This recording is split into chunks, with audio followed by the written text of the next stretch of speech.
함께 은혜 받으실 하나님 말씀은 마가복음 1장 35절에서 39절까지의 말씀입니다.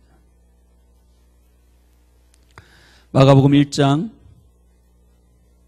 35절에서 39절, 신약 54페이지 되겠습니다.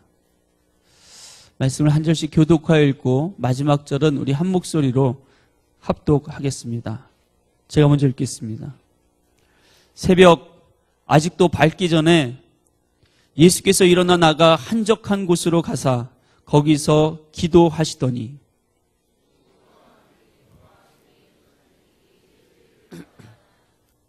만나서 이르되 모든 사람이 주를 찾나이다.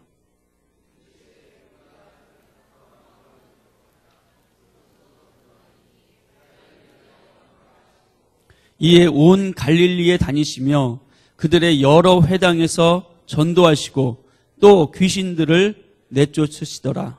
아멘. 함께 읽은 본문 말씀을 배경으로 회복의 영성이라는 제목으로 하나님 말씀을 함께 나누기 원합니다. 우리는 때때로 모든 것이 꿈이었으면 좋겠다고 생각하게 되는 경우가 있습니다. 아침에 일어나면서 어제까지의 모든 문제와 어려움, 고통과 아픔의 사건들이 그냥 모두 꿈이었으면 좋겠다, 이런 생각을 해보게 됩니다. 지금 대한민국에서 일어나고 있는 현실의 모습을 볼 때 더욱 그런 생각을 하게 됩니다. 지난 12일 전 진도 앞바다에 침몰한 세월호의 사건으로 온 국민이 고통과 절망 가운데 아파하고 있습니다.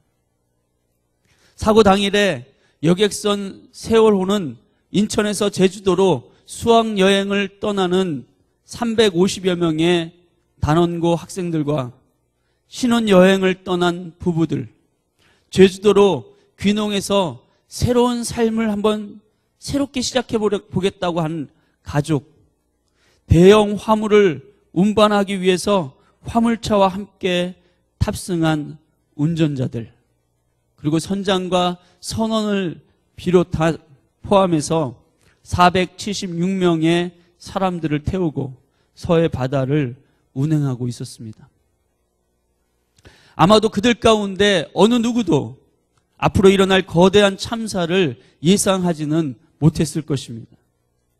4월 16일 수요일 오전에 저도 사고 소식을 뉴스로 들을 때만 해도, 전원 구조의 그 뉴스를 접하였을 때만 해도 저를 비롯한 온 국민은 위험한 사고가 바다 가운데 있었지만 이렇게까지 참담하고 비통스러운 일이 될 것이라고는 아무도 예상하지 못했습니다.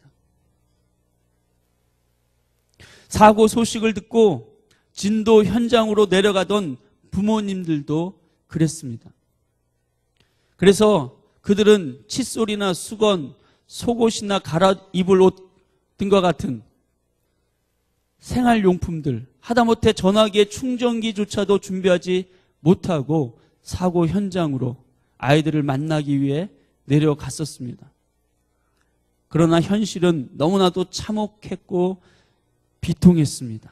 376명 중에 구조된 사람은 174명이었고 나머지 302명은 차가운 바닷물에서 배와 함께 가라앉고 있었던 것입니다.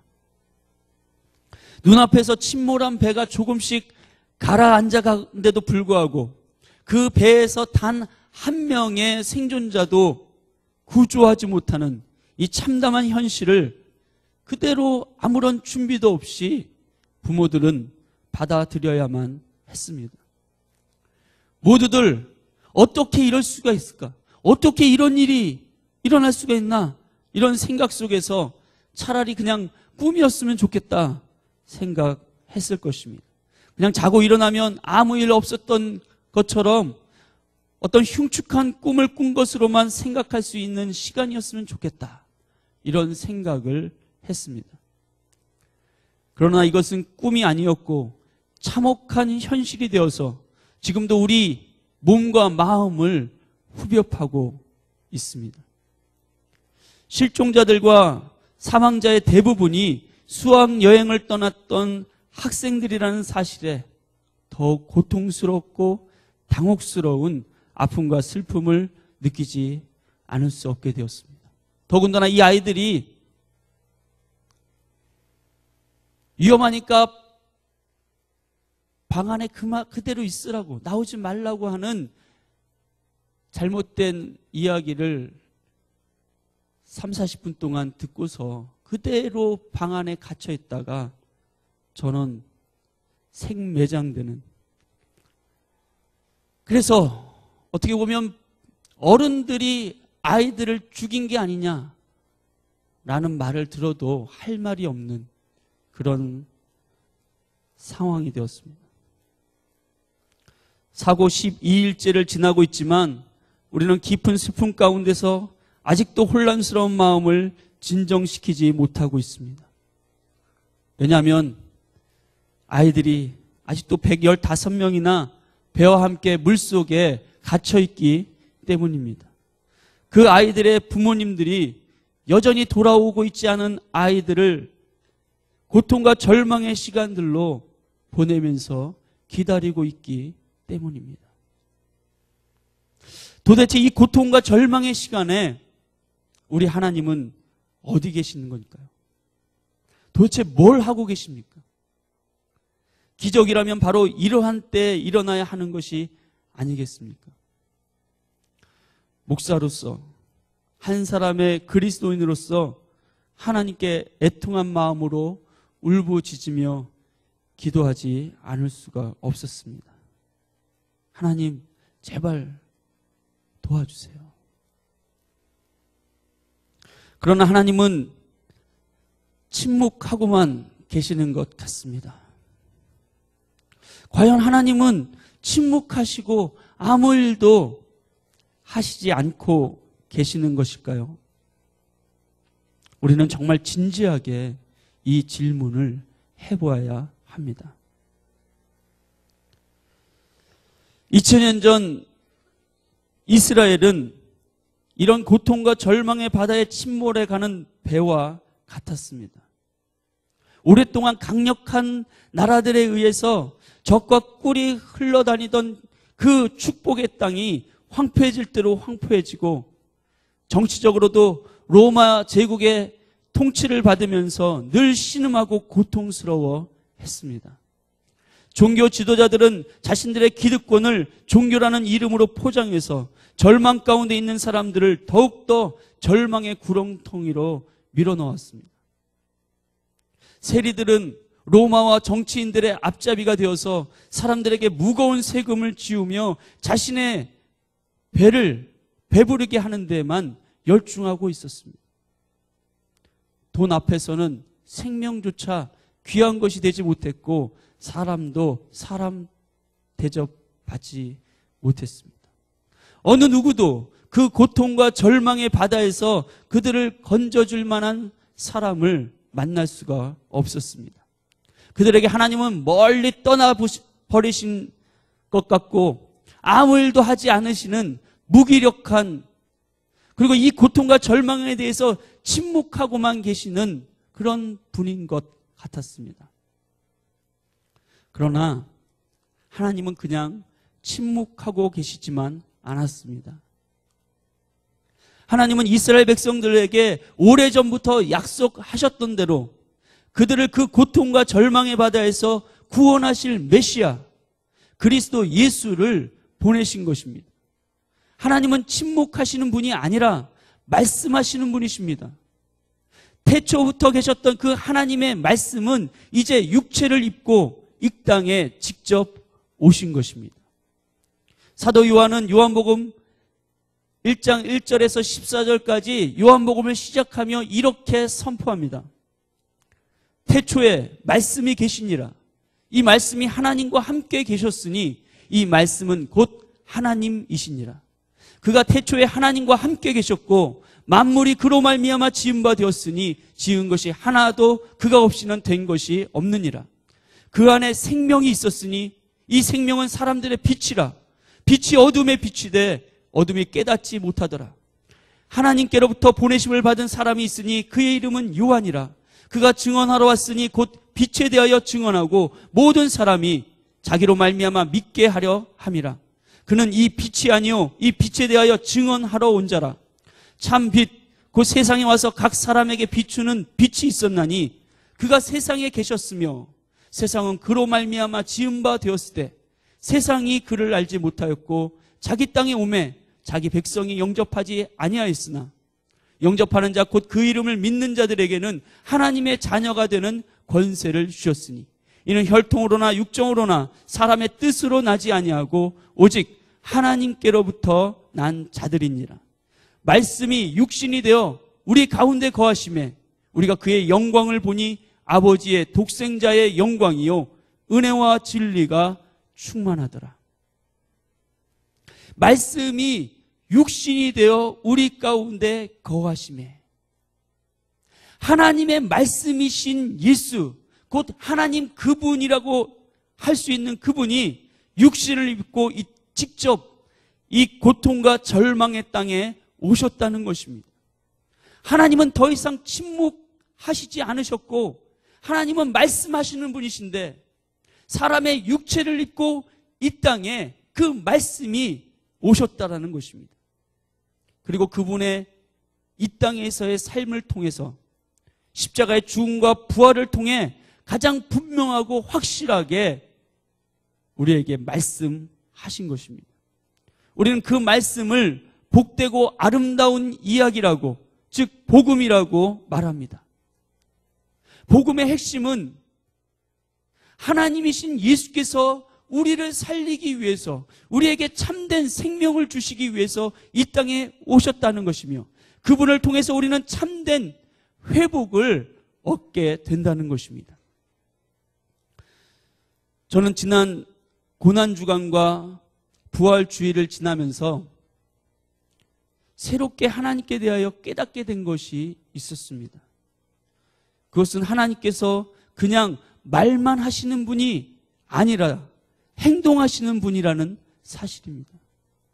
그분은 우리를 사랑하신다라고 말만 하신 것이 아니라 우리를 사랑하셔서 독생자를 주시는, 직접 우리에게 생명을 주기 위해서 오셨고 십자가의 죽음과 부활을 통해 값없이 은혜로 우리가 그분의 생명을 얻게 되어지고 영생을 얻을 수 있도록 하셨다는 것입니다.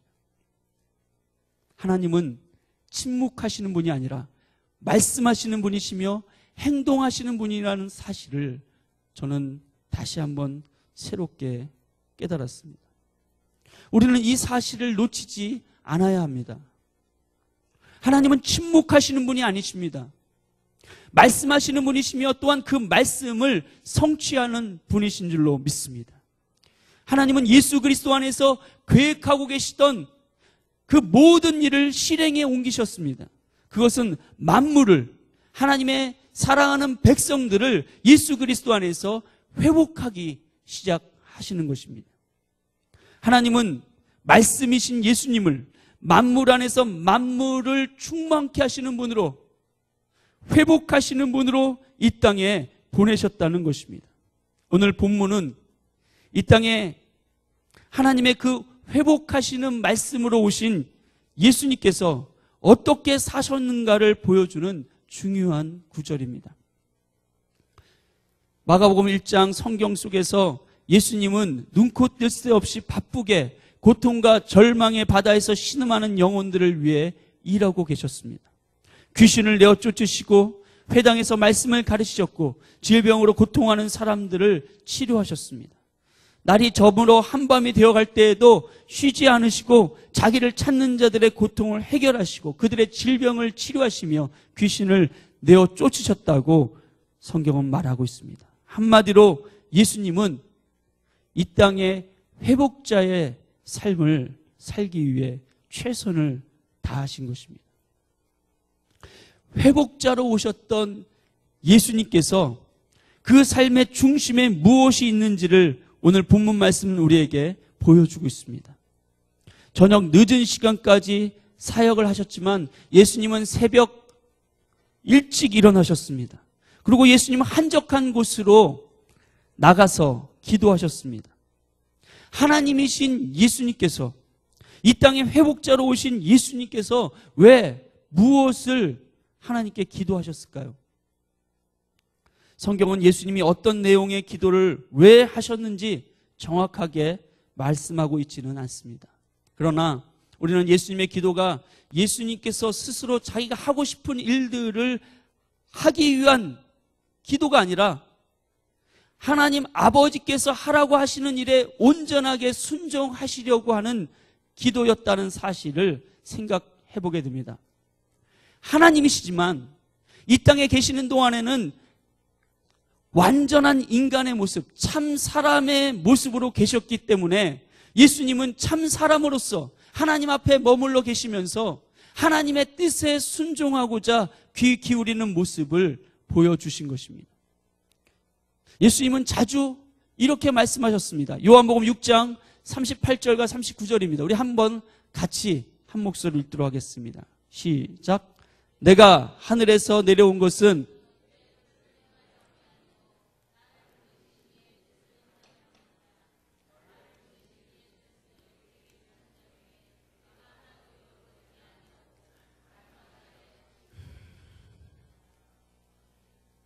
우리는 예수님이 하나님께서 보내신 그리스도이시며 우리의 구원자이심을 믿습니다. 우리의 이 믿음은 예수님께서 태초부터 가지고 계셨던 나를 향하신, 우리를 향해 가지셨던 그 회복과 치유와 구원의 계획을 십자가를 통해서 완전히 성취하셨다는 것을 믿는 믿음입니다. 하나님은 온천한 만물을 말씀으로 창조하셨습니다. 그리고 창조의 6일에는 사람을 하나님의 형상과 모양대로 지으셨다고 했습니다. 성경은 사람이 흙으로 지음을 받았다고 말씀합니다. 그러나 흙으로 사람의 모양을 갖추는 것이 전부가 아니었습니다. 하나님은 흙으로 지어진 사람의 코에 생기, 그분의 성령을 불어넣으셨습니다. 성경은 그때서야 사람이 생명, 즉 살아있는 사람, 진짜 사람이 되었다라고 말씀합니다. 생명은 히브리어로 네페시 하야라고 하는데, 네페시는 호흡이라는 뜻이고 하야는 존재라는 뜻입니다. 그러니까 생명은 성령으로 호흡하는 존재라는 뜻입니다. 이것이 진짜 사람의 모습인 것이죠. 창세기 2장 7절에 여호와 하나님이 땅의 흙으로 사람을 지으시고 생기를 그 코에 불어넣으시니 사람이 생명이 되니라. 진짜 사람이 된 것입니다. 그러나 사람이 범죄함으로 사람은 사람됨을 잃어버렸습니다. 하나님 앞에 죽은 사람처럼 하나님의 아름다운 형상과 모양을 세상에 나타내지 못하게 되었습니다. 하나님의 영광의 임재가 그 사람에게서 거쳐졌을 때 그들은 스스로 벗었음을 깨닫고 수치와 부끄러움 속에 있게 되었습니다. 그들은 서로를 비교하며 경쟁하였고 급기야는 형이 아우를 죽이는 살인이 일어나게 되었습니다. 세상은 점점 죄와 사망의 권세 가운데 침몰해 가고 있었던 것입니다. 시간의 문제일 뿐이지 이미 침몰해가는 그 세상 가운데 사망, 죽음의 사형 선고를 기다리는 죄수처럼 세상과 사람들은 죄와 사망의 바다 가운데 침몰해가고 있었다는 것입니다. 바로 그 세상 한가운데 하나님의 말씀이신 예수님께서 생명을 주시는 분으로 오신 것입니다. 그리고 자신 안에서 만물을 회복해 나가기 시작하셨습니다. 예수 그리스도를 통해 만물이 회복되기를 하나님께서 원하셨기 때문입니다. 예수님은 예수님을 하나님이 보내신 구원자로 믿는 모든 사람들을 창세에 하나님이 하나님의 형상과 모양대로 지으시고 그 코에 생기를 불어넣으셔서 생명, 진짜 사람이 되게 하신 것처럼 우리를 참 사람으로, 진짜 사람으로 회복하신 것입니다. 예수 그리스도의 십자가 죽음을 나의 죽음으로 받아들이고 예수님을 죽은 자 가운데서 일으키신 그 부활의 생명으로 우리를 다시 살게 하신 것을 믿는 사람들, 우리 그리스도인들은 이제 하나님의 영이신 성령으로 호흡할 수 있는 진짜 사람이 된 것입니다. 성경은 바로 이 믿음을 가진 사람들이 세상을 이긴다고 말씀하고 있습니다. 요한일서 5장 4절과 5절에 무릇 하나님께로부터 난 자마다 세상을 이기느니라. 세상을 이기는 승리는 이것이니 우리의 믿음이니라. 예수께서 하나님의 아들이심을 믿는 자가 아니면 세상을 이기는 자가 누구냐? 어떻게 우리의 믿음이 세상, 이 죄와 사망의 권세 가운데 침몰해가고 있는 이 세상을 이길 수 있다는 말입니까? 그것은 이제 이 땅에 회복자로 오셨던 예수님께서 그분을 믿는 그리스도인들 안에 하나님의 백성들을 통해서 이 땅에 회복해 가실 것이기 때문입니다. 예수 그리스도는 그분을 믿는 모든 사람들 안에 성령으로 들어오셔서 그들이 참 사람이 되게 하실 뿐만 아니라 그들이 참 사람이 사람답게 살기 어려운 세상, 이 죄와 사망의 권세 가운데 침몰해가는 세상에서 세상을 치유하고 회복하는 사람들로 우리가 세상을 이기기 원하시는 줄로 믿습니다. 이것이 예수님께서 우리 안에서 우리와 함께 하시기를 원하시는 일입니다. 하나님의 말씀이 우리 안에서 우리와 함께 그 말씀을 성취해 나가는 일을 계속해 나가시기 원하는 것입니다. 이미 예수 그리스도의 십자가를 통해서 예수님은 다 이루었다라고 선포하신 그 일이기 때문에, 이미 승리를 선포하신 그 일이기 때문에 우리는 그분 안에서 믿음으로 이 일에 반드시 승리하게 되는 줄로 믿습니다. 그러므로 그리스도인들은 예수 그리스도 안에서 세상을, 만물을 회복하시는 하나님을 믿는 회복의 영성을 가진 사람들입니다. 우리는 우리 몸을 성전 삼고 하나님의 영이신 성령님이 거하고 계신다라고 하는 말씀을 믿습니다. 고린도전서 3장 16절에 너희는 너희가 하나님의 성전인 것과 하나님의 성령이 너희 안에 계시는 것을 알지 못하느냐라고 말씀합니다. 성령은 하나님의 회복하시는 능력으로 그리스도인들 안에 거하시는 것입니다. 또한 그리스도인들 안에서 회복의 강물이 되어서 세상으로 흘러가기를 원하고 계십니다. 예수 그리스도 안에서 예수님의 부활의 생명, 회복의 능력이신 성령과 함께 사는 사람들은, 그래서 성경은 그들을 새로운 사람이라고 말합니다. 그리스도 안에서 하나님께서 이 세상을 회복하시기 위해서 새롭게 지으신 피조물들이라고 말하는 것입니다.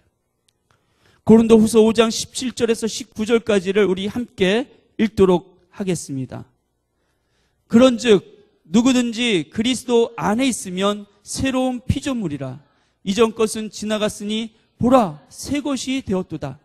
모든 것이 하나님께로서 났으며 그가 그리스도로 말미암아 우리를 자기와 화목하게 하시고 또 우리에게 화목하게 하는 직분을 주셨으니 곧 하나님께서 그리스도 안에 계시사 세상을 자기와 화목하게 하시며 그들의 죄를 그들에게 돌리지 아니하시고 화목하게 하는 말씀을 우리에게 부탁하셨느니라. 이번 세월호 침몰 사건이 그리스도인들에게 또 교회와 성도들에게 주는 분명한 메시지를 저는 이렇게 생각합니다. 세상은 죄와 사망의 권세 가운데서 침몰해 가고 있는 배와 같다는 것입니다. 돈과 권력, 출세와 성공이 사람들의 마음에 우상으로 세워져 있습니다. 그리고 세상의 영은 그 우상을 통해 사람들을 조종하며 그들의 생명을 빼앗아가고 있습니다. 세상은 사람이 사람답게 살기 어려운 이 세상의 악구조 속에 놓여 있는 것입니다. 그리스도인은 예수 그리스도 안에서 부활의 생명으로 참 사람이 되어서 이 땅, 이 악구조의 세상 가운데서 하나님 나라를 선포하며 살도록 부르심을 받고 있다는 것입니다. 마치 침몰해 가는 배 안에 선장과 승무원들처럼 우리는 그리스도 예수 안에서 부활의 생명으로 이 땅의 영혼들의 생명을 구하는 일에 부르심을 받고 있다는 것입니다. 그것이 그리스도인의 사명이요 교회의 존재 이유라고 말할 수가 있는 것입니다. 만약 그리스도인들이 그 회복의 사명을 감당하지 않고 교회가 그리스도의 몸으로서 살아계신 예수님의 삶을 세상 가운데 나타내지 않는다면 마치 짠맛을 잃어버리고 쓸모가 없어 밖에 버려져서 사람들의 발에 밟히게 될 뿐인 맛을 잃은 소금이 되는 것입니다. 예수님은 우리가 그렇게 되지 않도록 분명하게 경고하시듯 이렇게 말씀하셨습니다. 마태복음 5장 13절에서 16절에 너희는 세상의 소금이니 소금이 만일 그 맛을 잃으면 무엇으로 짜게 하리요? 후에는 아무 쓸데없어 다만 밖에 버려져 사람들에게 밟힐 뿐이니라. 너희는 세상의 빛이라. 산 위에 있는 동네가 숨겨지지 못할 것이요 사람이 등불을 켜서 말 아래 두지 아니하고 등경 위에 두나니 이러므로 집안 모든 사람에게 비치느니라. 이같이 너희 빛이 사람 앞에 비치게 하여 그들로 너희 착한 행실을 보고 하늘에 계신 너희 아버지께 영광을 돌리게 하라. 죄로 인해 깨어진 세상, 침몰해가는 세상의 배에서 우리는 무엇을 해야 할까요? 하나님은 침묵하고 계십니까? 아니면 그분의 말씀이 육신을 입고 이 땅에 계셨던 것처럼 이제 그분의 말씀이신 예수께서 성령으로 우리 안에 성육신하셔서 우리를 통해서 이 땅 가운데 회복자의 삶을 살게 하심으로 자신을 이 땅에 나타내시기를 원하십니다. 십자가 죽음과 부활이라는 복음의 능력으로 회복된 나를 통해서 하나님은 세상을 회복하기 원하신다는 것입니다. 바로 이와 같은 회복의 영성을 가지고 우리는 세상 가운데 나아가야 되는 줄로 믿습니다. 저는 오늘 본문에 처음으로 다시 돌아가서 예수님이 드리셨던 기도를 다시 한번 생각해 보기 원합니다. 그 새벽 미명에 예수님이 드리셨던 기도는 무엇이었을까요? 내가 원하는 것, 내 뜻대로 되어지는 것, 내가 생각하는 대로 이루어지게 해달라고 기도하셨을까요? 예수님의 그 기도가 예수님의 뜻을 이 땅에 행하시려고 하시는 것이 아닌 하나님의 뜻을 이루려고 하시는 기도였다면 우리가 오늘을 살며 교회에서 예배하고 새벽마다 저녁마다 매일 모여서 기도하는 내용이 무엇이어야 하는지 짐작하게 되는 것입니다. 우리는 우리의 기도 가운데 이 세상에서 정말 예수님이 무엇을 하시기 원하시는가? 나를 통해서 무엇을 하기 원하시는가? 내 생각과 감정과 말과 행동들, 나의 인격을 통해서 예수님은 진정 무엇을 하시기 원하시는가 하는 질문이 계속되어야 한다는 것입니다. 그리고 세상을 치유하고 회복하시고 하나님 나라를 선포하셨던 예수님처럼 우리가 이 땅 가운데 우리의 삶을 드리게 되기를 주님은 기다리고 계시는 줄로 믿습니다. 교회는 그리스도의 몸이라고 얘기하고 성도는 그리스도를 이 땅 가운데 나타내는 사람이라고 말합니다. 예수님은 바로 그와 같은 삶을 보이셨고 이제 그 삶으로 우리를 부르시고 있는 것입니다. 우리가 이 땅에 고통과 절망, 아픔과 눈물을 닦아주는 치유와 회복의 사람들인 것입니다. 이 땅의 모든 교회에 예수 그리스도의 십자가 복음으로 말미암는 회복의 영성이 다시 불일 듯 일어나게 되기를 간절히 기도합니다. 기도하겠습니다.